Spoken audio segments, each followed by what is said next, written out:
And this is the ox snuff box, which was given to the bride in about 1840. So I'm not sure that many brides today would be thrilled, but I would be. I'm Emma Hawkins, and we're at the Zoomorphic Collection exhibition in London.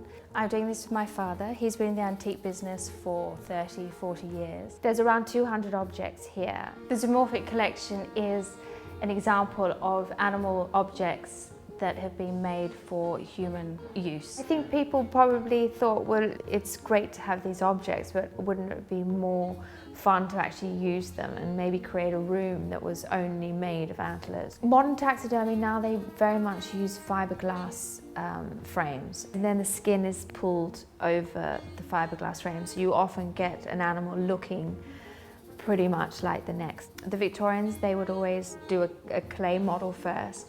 The insides were then often kept as in the skull. What you see as taxidermy is an example of things that are now extinct. It's wonderful to have an actual example that you can look at. The hummingbirds, you have the heads used in jewellery, and then the beaks are in gold.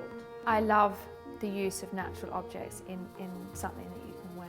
Once you touch the polar bear, you feel how coarse the hair actually is, even though one would assume that it's not. Whether or not this is in fashion today, I'm not sure. This is a snake vertebra and then a monkey skull, and it's just an unusual sort of stick that one would have. This is a diorama of squirrels, which would have been used for the amusement of children or even adults. And it's about 1870s, 1880s. And what I do love is the fact that you have blood drawn on the opponent. It's becoming harder to find things because a lot of people won't sell anything. And I suppose I'm naughty because I sadly have sold a lot of things that I would have loved to have bought back.